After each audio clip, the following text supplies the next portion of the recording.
अस्सलाम वालेकुम। अब हम लोग जो है 12.3 कंटिन्यू करेंगे। हमने 12.1 और 12.2 डिस्कस कर ली थी लास्ट क्लास में। 12.3 है स्पीड ऑफ द साउंड। अब साउंड जो है वो ट्रैवल करती है 330 मीटर पर सेकंड से लेकर 350 मीटर पर सेकंड के टाइम तक। यानी कि ये एक रेंज है। इसके बाहर जैसे 340 भी हम यूज कर सकते हैं जब हम लोग कोई कैलकुलेशन कर रहे होते हैं उसके अंदर। और हमें ये चीज़ का याद रखना है, इस चीज़ को हमेशा याद रखना है कि जो स्पीड ऑफ साउंड है एयर में भी ये चेंज होगी। मतलब इसकी रेंज क्यों है 330 से 350 क्यों है, क्योंकि ये बिल्कुल एक्यूरेटली इस तरह से नहीं रहती। समटाइम्स क्या होता है कि अगर हॉट टेम्परेचर है तो इसकी डिफरेंट होगी, कोल्ड है तो इसकी डिफरेंट होगी। अगर हमारे पास ह्यूमिड है, एयर में ह्यूमिडिटी अवेलेबल है तो इसकी डिफरेंट होगी। अगर कम ह्यूमिडिटी है तो तब रेंज डिफरेंट होगी। तो थोड़ा बहुत स्लाइटली जो है फ़र्क पड़ जाता है, पर इतना फ़र्क नहीं पड़ता कि जिसका हमें रियलाइज़ नहीं होती, बट उसका हमें एक इफ़ेक्ट ज़रूर होता है। अच्छा, एक चीज़ होती है, ये होती है हमने साउंड प्रोड्यूस की और ये साउंड हमने सुन ली। एक चीज़ होती है कि हम लोग इधर साउंड भेजते हैं और हमें साउंड दोबारा अपनी सुनाई देती है। या ऐसा होता है अगर आपके पास एक बहुत बड़ा कमरा है, आपने अपना नए घर में आप शिफ्ट हुए हो, ठीक है? बहुत बड़ा कमरा है। आप इस साइड पे खड़े हुए हो, उस कमरे में आप कुछ बोल रहे हो, तो आपको इस कमरे से दोबारा से आपको ना अपनी 1-2 सेकंड बाद अपनी आवाज़ आएगी।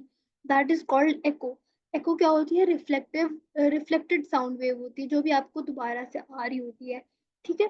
तो यही रूम अगर फिल्ड होगा विद स्टफ, तो जो चीज़ें हैं वो साउंड को एब्ज़ॉर्ब कर लेती हैं, जिसकी वज़ह से एको प्रोड्यूस नहीं होता।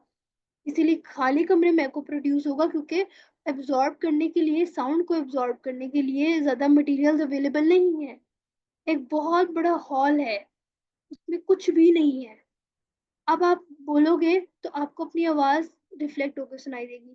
सेम बड़ा हॉल है, उसमें अब आपके अलावा 10,000 और लोग खड़े हुए हैं, ठीक है? 10,000 पीपल हैं।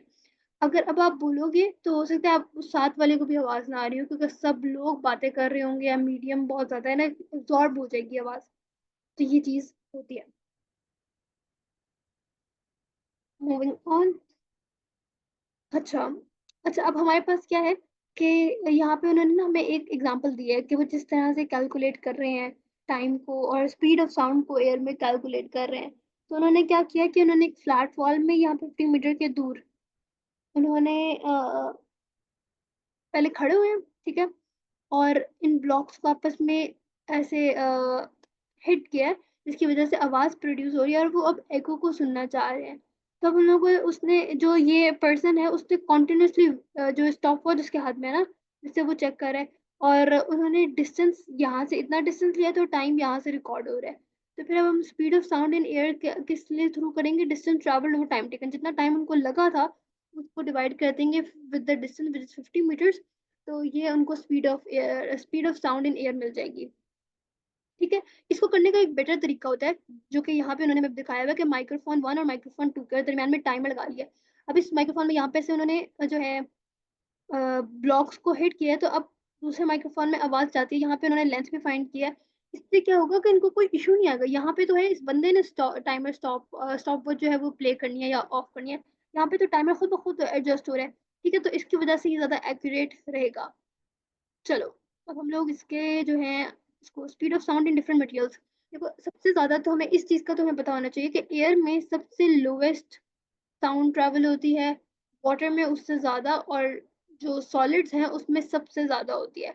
आप खुद ही देखोगे कि हम लोग कोई डोर नॉक करते हैं या हम लोग किसी चीज़ को मारते हैं, जैसे हमने एक चीज़ बुक पकड़ी और नीचे फेंक दी, तो या उसकी कोई भी चीज़ है, उसकी आवाज़ बहुत ज़्यादा होगी। पर वही आवाज़ अगर हम लोग पानी में बात करें किसी से, तो हमारी मम्बल होके बहुत ही आहिस्ता आवाज़ होगी और एयर में उससे भी आहिस्ता होती है। तो ये कंपैरिज़न है, और सॉलिड्स के अंदर भी डिफ़र करता है। अगर हम लोग आयरन यूज़ कर रहे हैं एज़ उस मटीरियल जो कि एब्ज़ॉर्ब कर रहा होगा, उसकी स्पीड बहुत ज़्यादा है एज़ कम्पेयर टू ब्रिक, ठीक है? तो ये चीज़ वेरी कर रही होती है हमारे पास।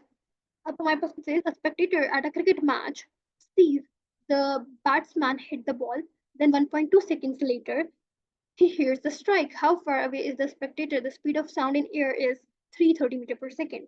तब आप क्या करेंगे? देखें, हमें पता है फॉर्मूला, distance is equals to speed time multiply by time, okay? अब हमारे पास जो स्पीड ऑफ साउंड है वो हमें पता है, हमें उसने यहाँ पे बता दिए 330। अगर वो ना बताता तो हम 340 एज्यूम कर लेते। और टाइम जो है वो 1.2 है। तो 330 को जब हम लोग 1.2 से मल्टीप्लाई करेंगे तो 396। तो ये हमें पता चल गई 396 मीटर्स।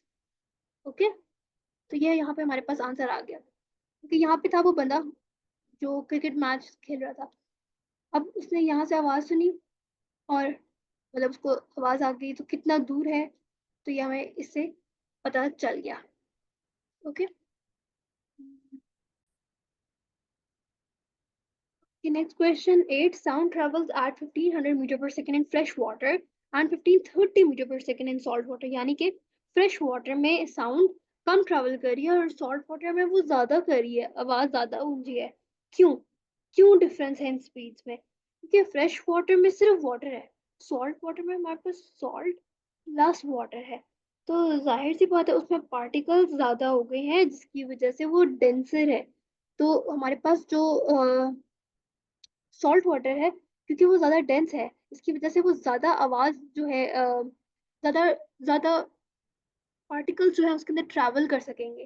तो हमारे पास साउंड वेव्स जो हैं, sound waves will travel comparatively faster.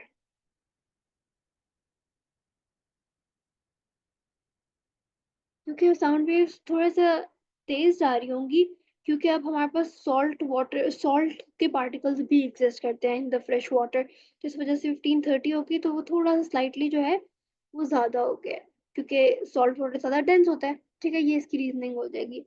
Question number 9 says explain why the method shown in figure 12.17 is more accurate than the echo method when measuring the speed of sound।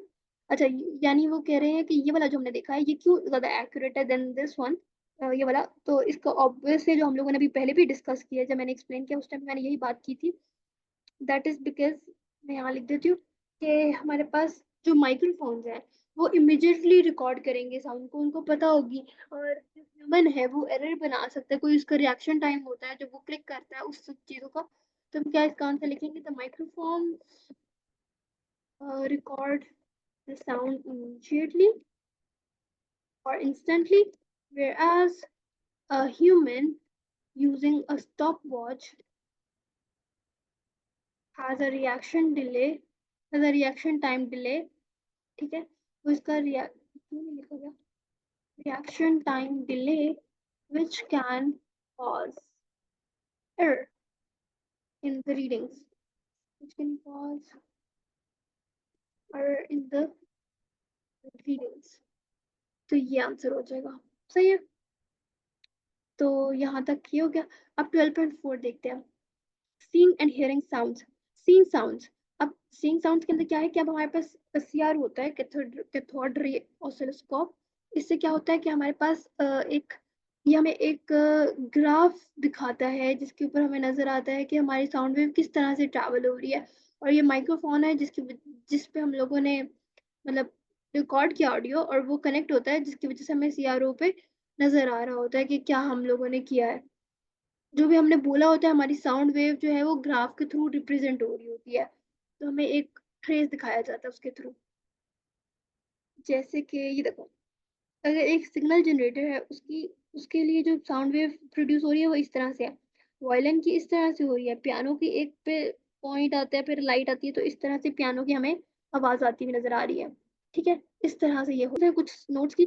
ठीक है, उसके बाद हमें कुछ terms से पढ़ना पड़ेगा, कुछ टर्म्स को एनालाइज करना पड़ेगा, समझना पड़ेगा। सबसे पहले क्या है, एम्पलीट्यूड। एम्पलीट्यूड क्या होता है, ये लेंथ होती है फ्रॉम द मेन पॉइंट, ये मेन पॉइंट होता है ना, यानी 0 पॉइंट कह लो, ये इससे ऊपर है plus plus towards positive axis, ये नेगेटिव एक्सिस है, जिसे वाई का भी हम बनाते हैं ना, वाई एक्सिस एक्स एक्सिस। तो ये इस तरह से है, ये उसका 0 मीन पॉइंट है। अब यहाँ मीन पॉइंट से लेकर एक एक्सट्रीम एंड तक, यानी कि एक मीन पॉइंट से यहाँ पे ये भी मीन पॉइंट है ना, उसके एक्सट्रीम एंड तक ये जो लाइन मैंने ड्रॉ किया ये भी क्या है, एम्पलीट्यूड। तो यहाँ पे अगर डेफिनेशन भी देखें, द ग्रेटेस्ट हाइट और depth of a wave from its undisturbed position.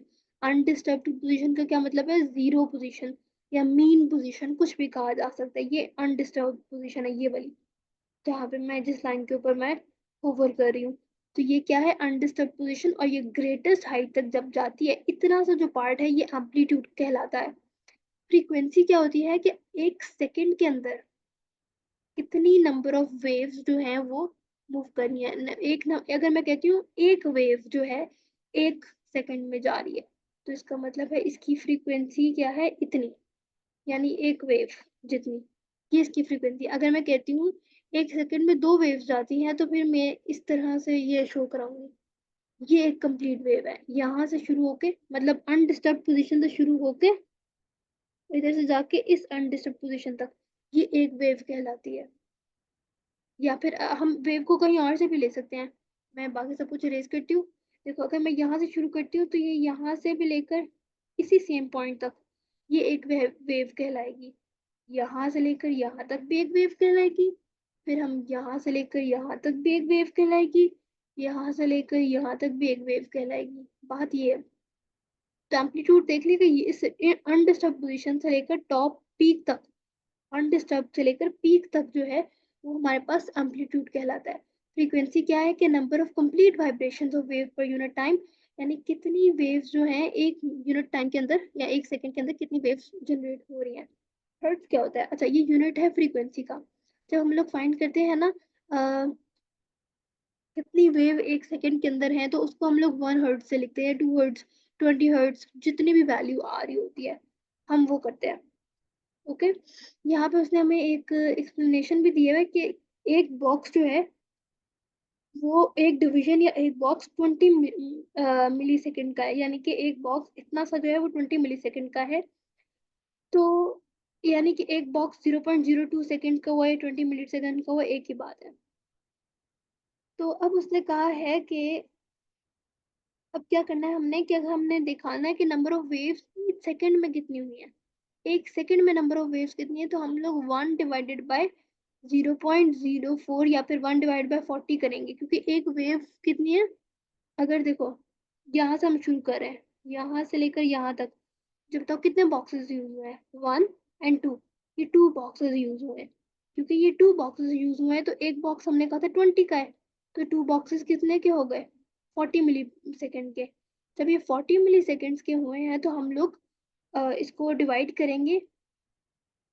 तो 1/40 मिली सेकेंड्स जो है वो हमें बताएगा कि हमारे पास 25 हर्ट्ज हमारे पास आंसर आएगा, कि 25 जो है भाई 25 वेव्स ऐसे जनरेट होंगी, ऐसी 25 वेव्स जो हैं वो जनरेट होंगी इन 1 सेकेंड। ये इसका मतलब है, ठीक है। आई नो ये थोड़ा सा कॉन्सेप्ट अगर नया है ना, फर्स्ट टाइम किया है, तो ये हो सकता है थोड़ा सा कंफ्यूजिंग लगे, बट इवेंचुअली ये बहुत इजी होता जाएगा और ये समझ भी आने लग जाएगा। ओके, अच्छा अब एक चीज और, जितना अगर अगर मैं एक और वेव बनाती, मैंने वेव बनाई है कुछ इस तरह की। अब ये वेव वाइट वाली वेव से कंपैरेटिवली डिफरेंट है। इसका क्या ज्यादा है, इसका एम्पलीट्यूड ज्यादा है compare to the original one, compare to the white one. इसका एम्पलीट्यूड ज्यादा है। जब किसी चीज का एम्पलीट्यूड ज्यादा होगा तो इसका मतलब क्या है, वो आवाज लाउड होगी। और अगर मैं कहती हूँ 1 सेकेंड में 25 की वेव्स की जगह 50 वेव्स बन रही हैं, तो आप क्या कहोगे कि इसकी फ्रीक्वेंसी ज्यादा है, इसलिए इसकी पिच भी हायर है। अच्छा, अब हम लोग अगर एम्पलीट्यूड की बात करें, तो इसका एम्पलीट्यूड होगा ये, इसका एम्पलीट्यूड होगा प्रोबेबली ये, और इसका एम्पलीट्यूड होगा ये। तो आपके मुताबिक इन तीनों में सबसे ज्यादा किसका एम्पलीट्यूड है, जो मुझे नजर आ रहा है विजुअली उसके अकॉर्डिंगली, सी यानी कि पियानो का सबसे ज्यादा एम्पलीट्यूड है, यानी पियानो जो है वो लाउडेस्ट होगा। फिर कंपेरेटिवली अगर देखा जाए तो सिग्नल जनरेटर का उससे थोड़ा लाउडर है, और ये सिर्फ लाउड है या लोएस्ट है। तो सबसे ज़्यादा मैक्सिमम इसकी आवाज़ है, सेकंड नंबर पे इसकी है, और थर्ड पे इसकी है, क्योंकि एम्पलीट्यूड को देख के हमने बताया। एक और क्विक क्वेश्चन मैं करती हूँ। मुझे पता है इन दोनों में जो है वो थोड़ी सी एम्पलीट्यूड इतना सेम नहीं बना हुआ, पर कंपेरेटिवली कौन सी आवाज़ लाउडर है, ये वाली आवाज़ लाउडर है, ये वाली लाउडर नहीं है। और अगर मैं कहती हूँ ये एक टाइम फ्रेम है, सही है, ये दोनों 1 सेकेंड्स के टाइम फ्रेम है।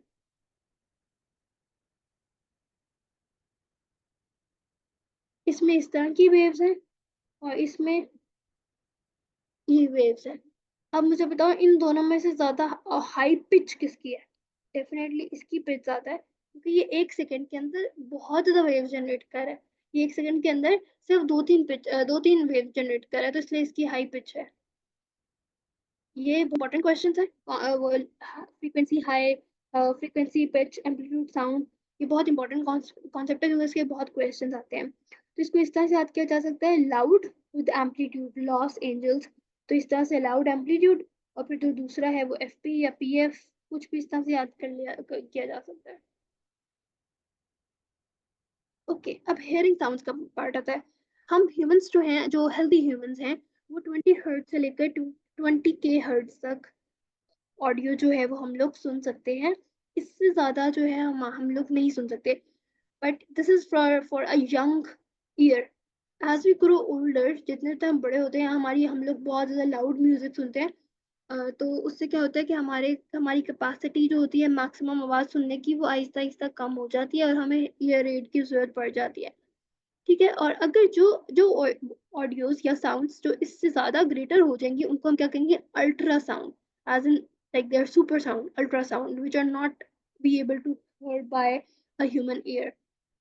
तो कुछ एनिमल सुन सकते हैं, जैसे डॉल्फिन्स जो हैं वो सुन सकती हैं, और कुछ मशीन्स वगैरह हम यूज़ करते हैं फॉर यूजिंग यूजिंग अल्ट्रासाउंड। उसकी काफ़ी एप्लीकेशन है।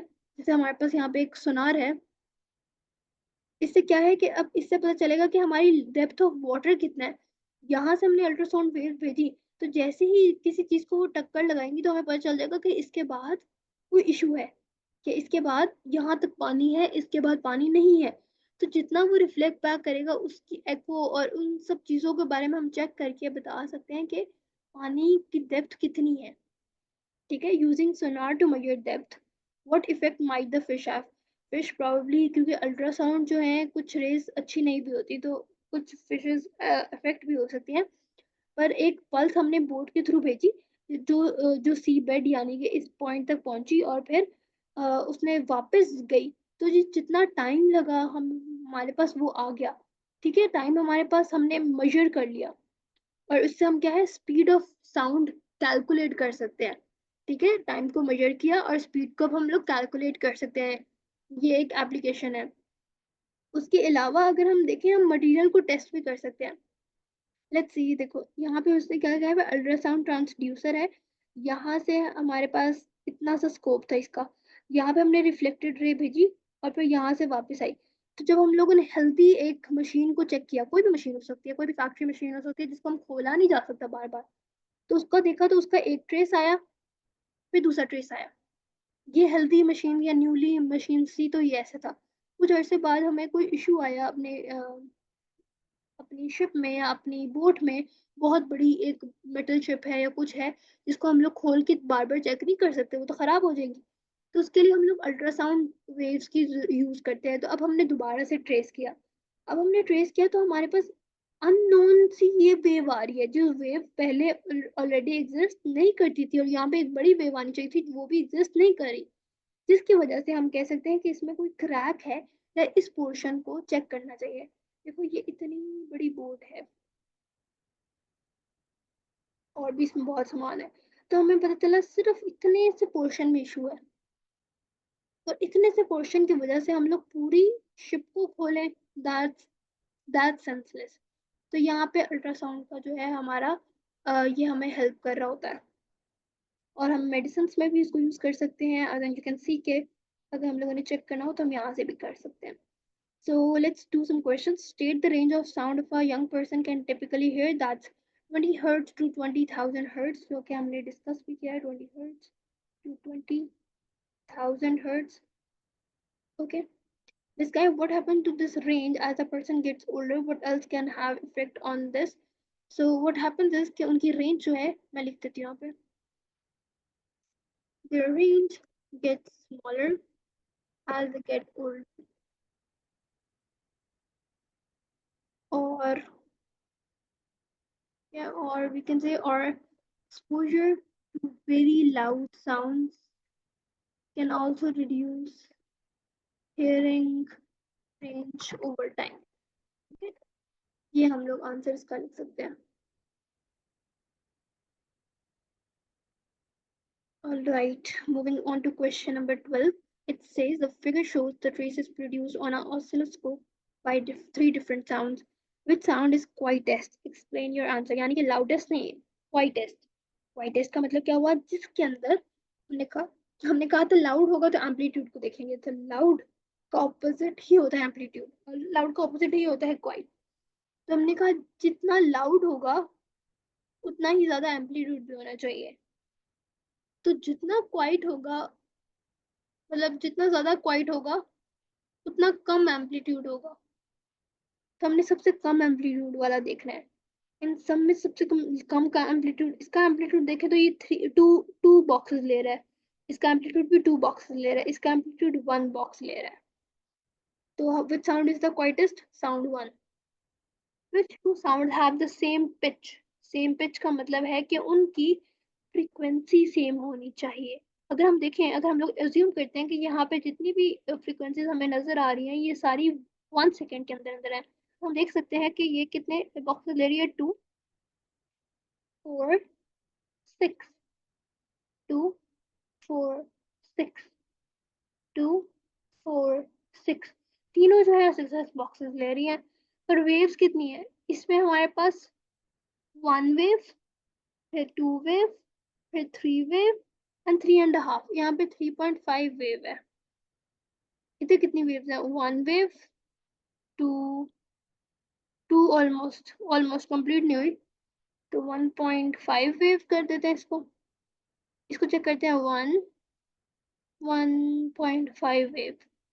तो जिनकी पिच सेम है, क्या पता चलेगा? वो हमारी, यानी उनकी नंबर ऑफ वेव सेम होनी चाहिए। तो साउंड 1 और 2, ये हमारा आंसर होगा। अब अगर इसको जो है मैं एक्सप्लेन करूँ इस क्वेश्चन को, अगर इस आंसर को कहा जाए कि इसको एक्सप्लेन भी करें, तो हम लोग एक्सप्लेन में सिंपली ये कह देंगे कि साउंड 1 और 2 हैव द सेम फ्रीक्वेंसी। बस इस तरह से, ठीक है, they have the same frequency, और one as it has the smallest amplitude. इस तरह से इसको हम लोग एक्सप्लेन कर देंगे और ये क्वेश्चन यहाँ पे हमारा फिनिश हो जाएगा। क्वेश्चन नंबर 13 देखते हैं। A ship positioned above a shoal of fish, ये नजर आ रहा है figure 12.27, 27 sends out an ultrasound pulse and receives two reflected pulses. Two reflected pulses आ रही हैं, one after 0.2 seconds and the other after 0.5 seconds. The speed of sound in water is 1500 meters per second. Calculate the depth of the sea. Calculate the depth of the shoal of fish. Explain why the first reflected pulse lasts for longer than the second. Okay, तो first वाली जो है इसके लिए हम लोग क्या करेंगे? हमारे पास हमने सी की जब डेप्थ निकालनी है, उसके लिए हम लोग distance is equal to speed into time वाला फॉर्मूला यूज करेंगे। और हमारे पास 1500 जो है वो स्पीड है, और टाइम हमारे पास क्या है? 0.2 सेकेंड्स। तो 0.2 सेकेंड से मल्टीप्लाई कर देंगे। अब इसको मल्टीप्लाई करते हैं तो हमारे पास आंसर आ रहा है 1500 टाइम 0.2, वी आर गेटिंग 300। पर 300 मीटर इसका आंसर नहीं है, क्योंकि 300 मीटर का मतलब है ये इधर गया और ये वापस आया, तो ये नहीं हम लोग चाहते। तो इसका मतलब है हम इसको 300 को डिवाइडेड बाय 2 भी करेंगे तो हमारे पास आंसर आएगा 150 मीटर्स। ये ए पार्ट का आंसर हो गया। बी पार्ट में उसने कहा है calculate the depth of the shoal of fish. अब शोल ऑफ फिश को डेप्थ कैलकुलेट करने के लिए भी हम लोग यही फॉर्मूला यूज करेंगे, distance is equal to speed time, speed into time. अब हमारे पास स्पीड तो वही है 1500, पर टाइम जो है वो हमारे पास 0.5 सेकेंड वाला अब हम लोग यूज कर रहे होंगे, ठीक है। और इसको हम जब मल्टीप्लाई करते हैं तो आंसर आता है 750। पर इसको भी हमें डिवाइड करना पड़ेगा, क्योंकि ये इसका मतलब है यहाँ तक गया और अब यहाँ तक वापस आ रहा है, तो इस टोटल में 750 लगा है। तो सिर्फ शोल ऑफ फिश तक डेप्थ चेक करने के लिए उसको डिवाइड बाय 2 करना पड़ेगा, जिसकी वजह से हमारे पास 375 मीटर आंसर आ जाएगा। सी पार्ट में उसने कहा है explain why the fish are at the why the first reflected pulse last for longer than the second. तो दैट इज बिकॉज कि फिश जो है वो डिफरेंट डेप्थ पे है, तो अल्ट्रासाउंड रिफ्लेक्ट करेगा डिफरेंट टाइम्स पे, इसकी वजह से मल्टीपल जो है हमारी एकोज प्रोड्यूस होंगी इंस्टेड ऑफ वन पल्स, ठीक है। क्योंकि अब अब हमारे पास जो फिश है वो बिल्कुल एक तरफ तो नहीं है ना, फिश ऐसे क्यू में तो नहीं है, कोई नीचे है, कोई ज्यादा नीचे है, कोई थोड़ी सी ऊपर है, कोई थोड़ी सी नीचे है। इस वजह से हम लोग जो है डिफरेंट आंसर आएगा, तो हम क्या कहेंगे, the fish are at different depths. So ultrasound reflects of them at different times, producing multiple echoes instead of one distinct pulse। यानी एक पल्स के अलावा काफी ज्यादा पल्सेस जो हैं वो जनरेट हो रही होंगी, क्योंकि ये एक शोलो फिश है तो वो बिल्कुल एक क्यू में नहीं है, एक लाइन में नहीं है, तो ये चीज जो है अकर कर रही होगी। Okay, so here it is. अब हमारे पास जो ये चैप्टर है वो खत्म हो गया, हमने देख लिया all sounds are caused by vibrating sources. ये सारी चीजें जो है हम लोगों ने कवर कर ली है, मेडिकल स्कैन्स में यूज होते हैं ultrasound, everything is covered. So this chapter is finished over here. In the next video, we are going to do exam style questions.